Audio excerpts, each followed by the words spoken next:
Friends, मैं विक्की नूनवाल और स्वागत है आपका हमारे यूट्यूब चैनल की ऑनलाइन क्लासेस में। सेकंड हम 11th क्लास की अकाउंटेंसी कर रहे थे, जिसके अंदर हमने जनरल एंट्रीज करना सीखा, हमने कुछ एंट्रीज के एग्जाम्पल सीखे। आज आपकी बुक के कुछ हम क्वेश्चंस करेंगे जिसके अंदर हम जनरल एंट्रीज करेंगे और जनरल एंट्रीज को रूल्स के साथ में हम सीखेंगे कि किस तरीके से जनरल एंट्रीज की जाती है। तो आपको मैं पेज नंबर बता देता हूँ, उसकी हम जनरल एंट्रीज कर लेते हैं।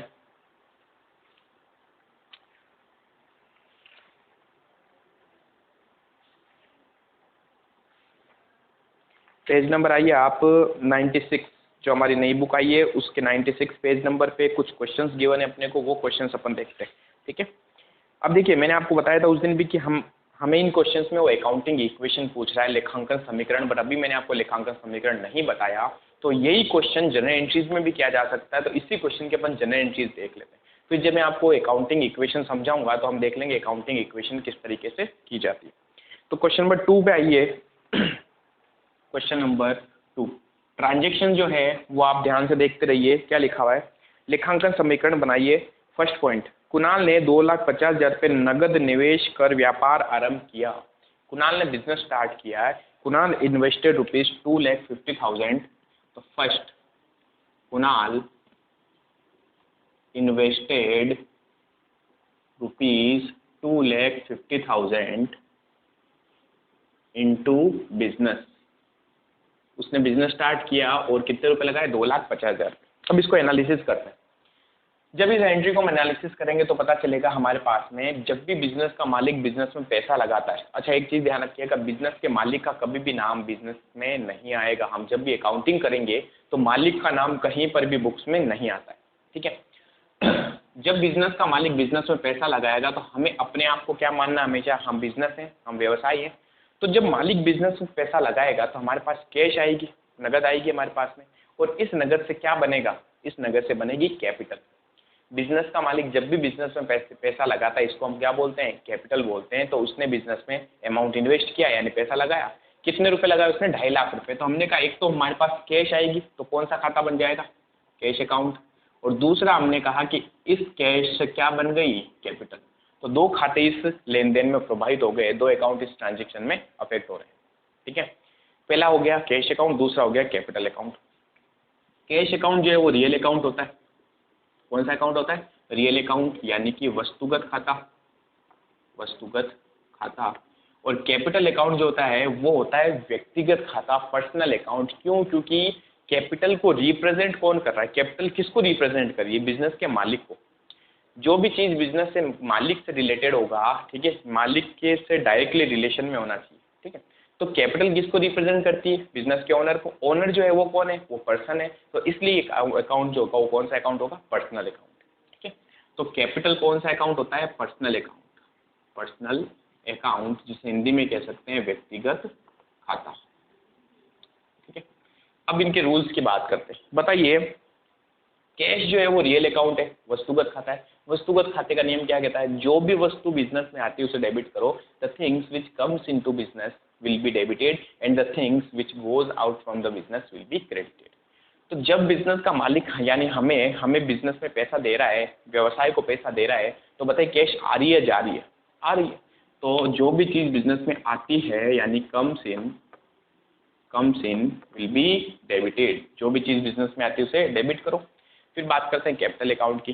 कैपिटल व्यक्तिगत खाता है, पर्सनल अकाउंट है। पर्सनल अकाउंट का रूल कहता है पाने वाले को डेबिट करो, देने वाले को क्रेडिट करो। Debit the receiver and credit the giver. Debit the receiver and credit the giver. तो इस केस में कैपिटल को रिप्रेजेंट कौन कर रहा है, कैपिटल किसको रिप्रेजेंट कर रही है, बिजनेस के ओनर। बिजनेस का मालिक के बारे में अब अपने को सोचना है कि वो रिसीवर है या फिर गिवर है।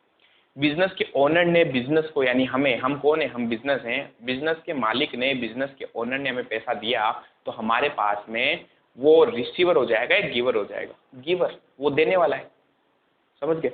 उसने हमें पैसा दिया तो कौन हो गया, देने वाला, गिवर। गिवर को हमेशा क्या करते हैं, credit.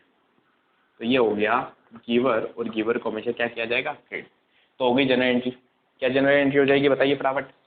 Cash I, cash account debit, और 2 में क्या बन जाएगी हमारी, कैपिटल ऑफ ₹2,50,000।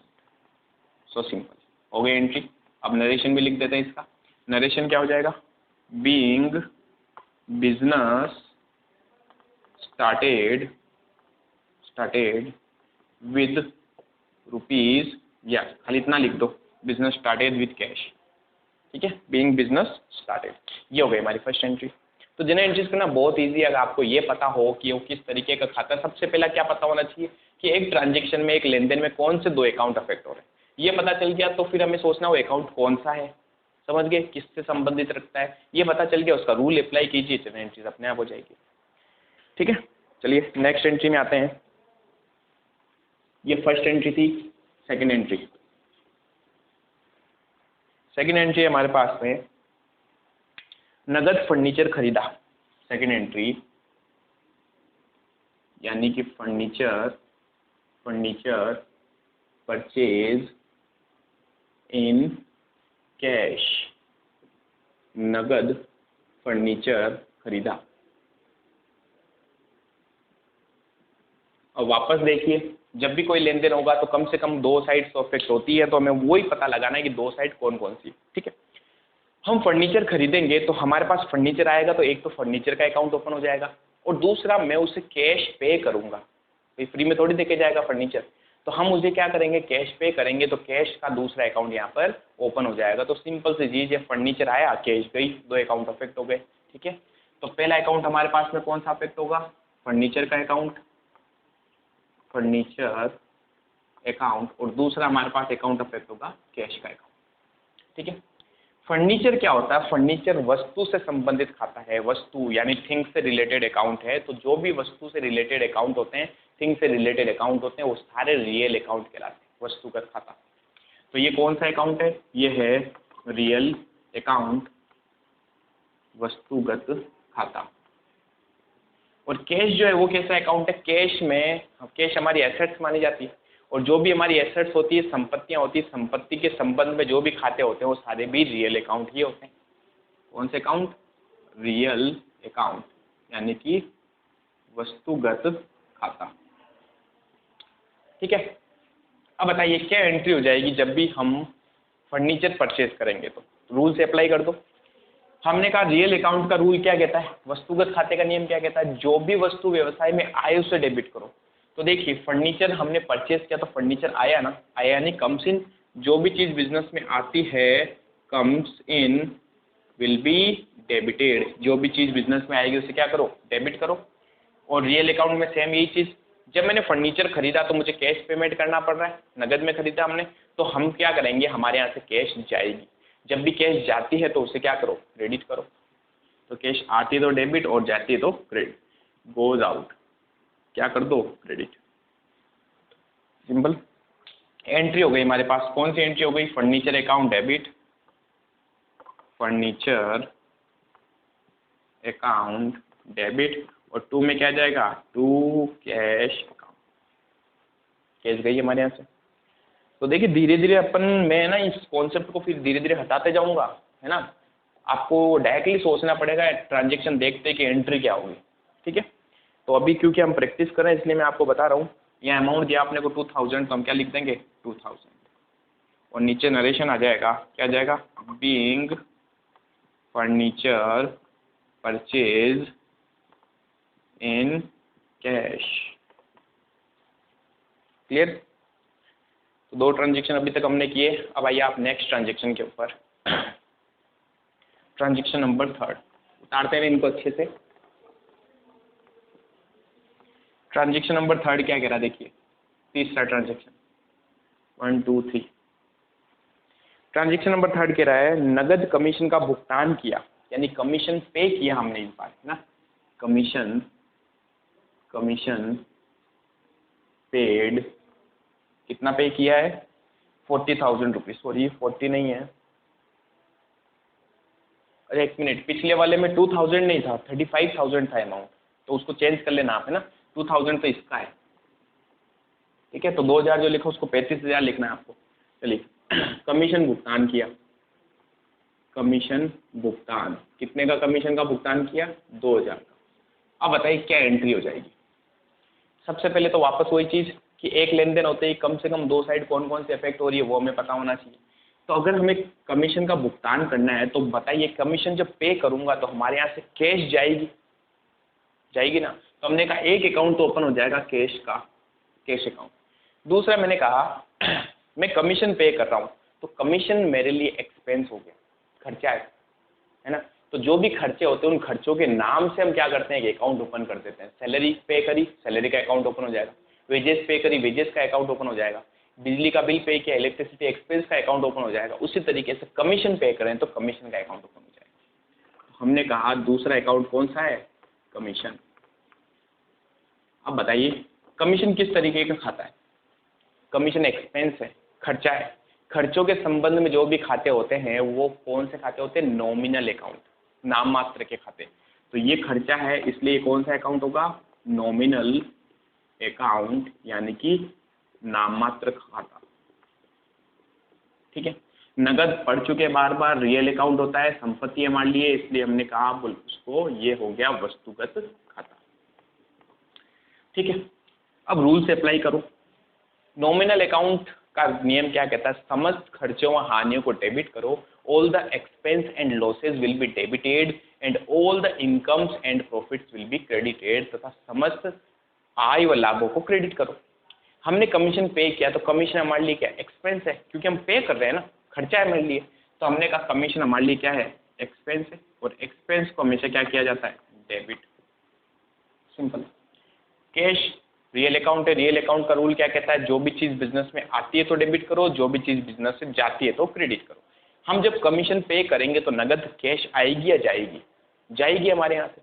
कैश जाएगी तो उसको क्या कीजिए, क्रेडिट कर दीजिए। तो हमने कहा कैश गई हमारे यहाँ से तो गोज आउट, जो भी चीज़ बिजनेस से जाती है गोज आउट, उसको क्या कर दो, क्रेडिट कर दो। So simple. एंट्री हो गई हमारे पास में, क्या एंट्री हो गई, एक्सपेंस के नाम को डेबिट करना है, यानी कमीशन को डेबिट करना है। क्या एंट्री हो जाएगी, कमीशन अकाउंट डेबिट, और टू में आ जाएगा टू कैश अकाउंट, कितने, 2000 रुपीज।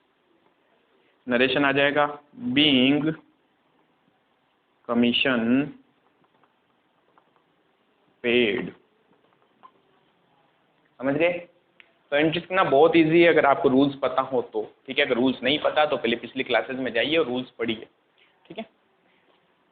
3 ट्रांजेक्शन हो गए। नेक्स्ट आइए, फोर्थ ट्रांजेक्शन अपना, चौथा लेन देन। चौथे लेन देन में लिखा हुआ है उधार माल खरीदा। उधार में माल खरीदा है, गुड्स परचेज ऑन क्रेडिट। कितने का माल था, 40,000 का। उधार माल क्रय किया, उधार माल क्रय किया, कितने का, 40,000 का। अब जरा ध्यान से देखो, जब हम उधार में माल खरीदते हैं तो दो साइड कौन कौन से इफेक्ट हो रही है। एक तो जब भी गुड्स परचेज लिखा हुआ जाए ना, माल खरीदा, तो हमेशा पहला अकाउंट ओपन कर देना परचेज का अकाउंट। हमने परचेज किया, गुड्स परचेज होना चाहिए। कोई एसेट्स अगर परचेज करो तो एसेट्स का नाम आता है ना। तो यहाँ पर हमने क्या किया, गुड्स परचेज किया यानी माल खरीदा है, तो एक तो अकाउंट हमारे पास में ओपन हो जाएगा किसका, परचेज का। तो एक अकाउंट हमारे पास में ओपन हो गया, परचेज अकाउंट। अब दूसरा समझना अच्छे से, हम जिससे उधार में माल खरीदते हैं उसका या तो नाम लिख देता है यहाँ पर, तब तो बढ़िया था, राम श्याम घनश्याम, लेकिन नाम नहीं लिखा। तो वो कौन से पक्षकार होते हैं, वो कौन सी पार्टीज होती है जिससे आप उधार में माल खरीदते हो। हम उधार में जिन लोगों से माल खरीदते हैं उसे हम बोलते हैं क्रेडिटर्स। क्या बोलते हैं, क्रेडिटर्स। तो जिन लोगों से हमने उधार में माल खरीदा उसको अपन क्या बोलेंगे, क्रेडिटर्स बोलेंगे। तो दूसरा यहाँ पर अकाउंट ओपन हो जाएगा किसका, क्रेडिटर का। ध्यान देना, मैं फिर कह रहा हूँ, अगर यहाँ नाम लिखा होता राम श्याम घनश्याम तो उसका नाम आ जाता, लेकिन क्वेश्चन में नाम गायब है और सिर्फ इतना लिख दिया गुड्स परचेज किया। तो हम इस केस में कौन सा अकाउंट ओपन करेंगे, क्रेडिटर्स का अकाउंट। अब परचेज अकाउंट हमने ओपन किया। परचेज किससे रिलेटेड अकाउंट होता है, परचेज होता है थिंग से रिलेटेड, वस्तु से रिलेटेड, और वस्तु से रिलेटेड जो भी खाते होते हैं वो सभी होते हैं रियल अकाउंट। कौन से होते हैं, रियल अकाउंट, यानी कि वस्तुगत खाता। फिर बात करते हैं क्रेडिटर्स की। क्रेडिटर्स कौन है, पक्षकार है। तो क्रेडिटर्स जो पक्षकार होते हैं, पार्टीज होती है, वो या तो हमारे लिए देनदार होंगे या लेनदार होंगे। ठीक है। तो हमें सिर्फ ये सोचना है कि वो पार्टी है क्या, या तो पाने वाला या देने वाला। तो हमने जब उससे उधार में माल खरीदा, हमने उससे गुड्स परचेज किया है, किसमें, ऑन क्रेडिट। तो सामने वाली पार्टी से हमने खरीदा तो वो पाने वाला है या देने वाला है, वो होगा देने वाला। क्या होगा, देने वाला। तो क्रेडिटर्स जो है वो गिवर है। अच्छा ये पहले तो अकाउंट कौन सा है, पर्सनल अकाउंट, ठीक है, व्यक्तिगत खाता, व्यक्तिगत खाता। अब हम बात करें पहले तो रियल अकाउंट की। अच्छा ये व्यक्तिगत क्यों, क्योंकि व्यक्ति के संबंध में है, व्यक्ति से संबंधित जो खाते होते हैं वो हमारे पर्सनल अकाउंट होते हैं, व्यक्तिगत खाते होते हैं। परचेज अकाउंट, परचेज हमारे लिए क्या है, रियल अकाउंट है। और रियल अकाउंट का रूल क्या कहता है, जो भी चीज बिजनेस में आती है उसे डेबिट करो, जो भी चीज बिजनेस से जाती है उसे क्रेडिट करो। तो परचेज किया तो हमारे पास चीज आई, कम्स इन, तो हम क्या करेंगे, कम्स इन, इसलिए इसको क्या कर देंगे, डेबिट, किसको, परचेज के खाते को। दूसरा क्रेडिटर्स, क्रेडिटर्स पाने वाले हैं या देने वाले हैं। पर्सनल अकाउंट का रूल यही कहता है या तो पाने वाला होगा या देने वाला होगा, यानी कि या तो वो रिसीवर होगा या वो गिवर होगा, ठीक है। तो क्रेडिटर जो है उनसे हमने गुड्स परचेज किया तो उन्होंने हमें माल दिया, तो वो कौन हो गया हमारे लिए, देने वाले, गिवर हो गए। और गिवर को हमेशा क्या करते हैं, क्रेडिट, क्या करते हैं, क्रेडिट। तो गिवर है और गिवर को क्रेडिट करते हैं, तो जनरल एंट्री हो गई हमारी, क्या एंट्री हो जाएगी, परचेज अकाउंट डेबिट, ठीक है। और 2 में आ जाएगा टू क्रेडिटर्स अकाउंट, ठीक है। कितने का गुड्स परचेज किया, 40,000 का, तो लिख दीजिए 40,000। और नीचे नरेशन आ जाएगा, being goods purchase on credit, ठीक है। तो ये थे हमारे लेन देन। अब एक लास्ट लेन देन है, 20,000 रुपये की वस्तु, मूल्य की वस्तु नगद बेची 26,000 रुपये में, ठीक है। मिटा देता हूँ। फिफ्थ पॉइंट है हमारे पास में, गुड्स सोल्ड